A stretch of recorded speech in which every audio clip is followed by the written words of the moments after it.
A few weeks ago I've been to Japan and got to try out Demon Slayer Hinokami Chronicles 2, and I have decided that I'm going to make a Q&A video answering all your questions when I get back home. And as you can tell based on my voice, I am once again back in Europe, and in the end I will also share my opinion whether Demon Slayer 2 is worth your money and if this does look like an actual game or if this is just a DLC. So let's jump right into the questions. Which characters seem to be the strongest or have the most potential out of all the new characters? From the top of my head, Yomei will definitely be a noob crusher and also a very annoying character to play against. Obanai will be the character that top players will choose more out of the new characters. His guard special literally ignores everything and his attacks are hard to predict. I still don't know how to parry this man. How do prior characters feel compared to the first game, and how is the input lag? And more specifically, how much did Rengoku change? I was playing offline, there was no input lag, and everyone got some sort of change from the old cast, but I can tell you that his buttons are solid.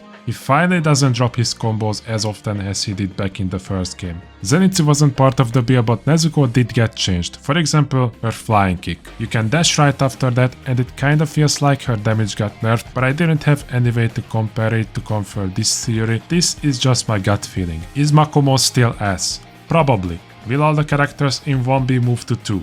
Probably. I only care about my goat Urokodaki. Did he change? Probably. Will they add Kokushibo? Probably not. Any new unblockable specials, and what about costumes and color swaps? You couldn't change specials or even ultimates in this build, and I'd say there's more of a chance that you can swap between ultimates than specials. I really don't think this will be like the Storm games where you could swap between jutsus. The build also didn't have costumes and color swap.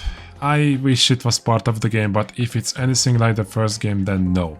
There's probably no way to swap colors. Which is a shame because in my mind this is the closest an arena fighter can get to an actual fighting game, besides the hidden ones. That game is in a league of its own. Is the new switch combo worth using, and does every character have a duo boost finisher like Daki and Yutaro? That's actually a great question, but they were the only ones that had a boost finisher. I'd say if there are gonna be other demons that can play together, then maybe they can. I can definitely see Susamaru and Yahaba have a boost finisher together. The switch stack, on the other hand, is really hard to predict. It feels like it's going to be really situational when it's worth. I don't think it's gonna be useful to keep switching between characters all the time just to extend the combo timer, but we'll see. Is it just me, or parrying on projectiles is useless? You're stuck in an animation and you can't get hit, or can you parry while running? When does the charge attack lose armor, and does Muichiro counter work on projectiles? So I didn't mention this in my first impression video, but if you parry Yutaro's projectile and someone is next to you, it works just like if you have parried a melee hit. You will stun your opponent. That being said, I do think you are partially correct.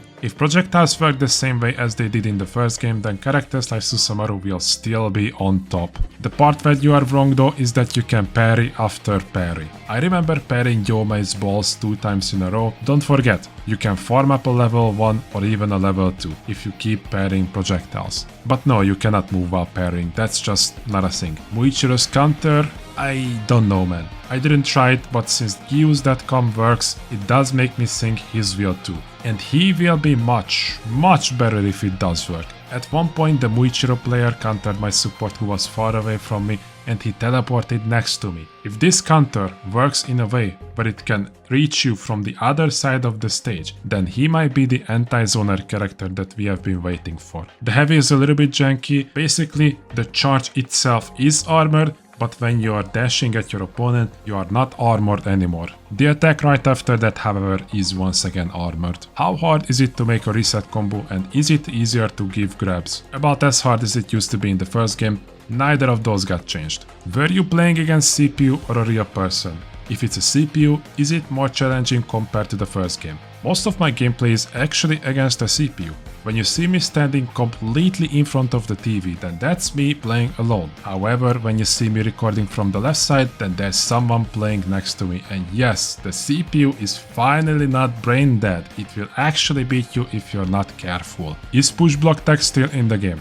No. Switch tech still in game. I'm assuming you're talking about stuff like grab resets or switching out of heavies.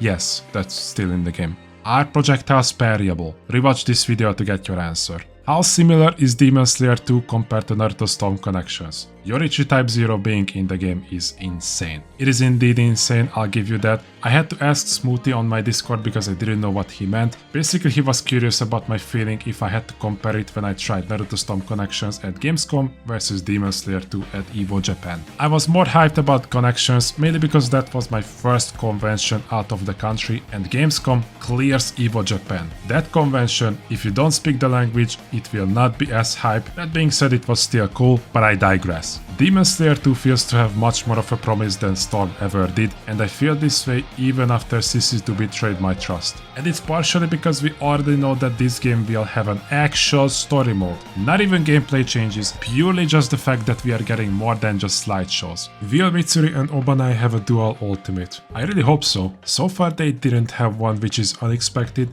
I thought they would definitely have one, but who knows, maybe they will get one by the release of the game. Is there still the fact that if you hit the shield... What? Is there still the fact that if you hit the shield and he activates the rage, you cannot do anything?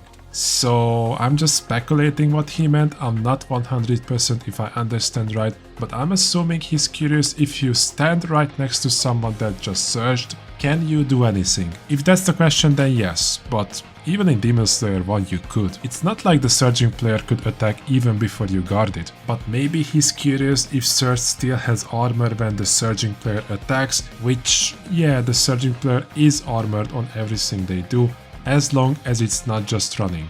I don't know. This question is all over the place. Alright, I think those were the most important questions. Now let me answer what most people are curious about. Is this game worth your money or not? Since I don't own the game just yet and I have only played an early build, I can only speculate how the game will turn out to be, but based on my experience and the trailers, this is a full game, but just barely. If you're looking purely at the online, there hasn't been too many changes. The game finally got an upgrade that could have been a major balance patch, but the story mode is what sells the game in my opinion. As you could see, everything I'm showing is either story mode or footage from the latest trailer. This is not like Naruto Storm Connections, where CC2 was just trolling us with slideshows. But I understand that not everyone cares about the story mode, some of you just wanna hop on ranked. I guess for those this is just a DLC at best. I usually think of how long I'll probably play the game and ask myself if the amount of time I'm planning to spend on the game is worth as much money as the game costs. That's gonna be it for today's video, guys. If I have missed your question, then go ahead and ask me in the comments section.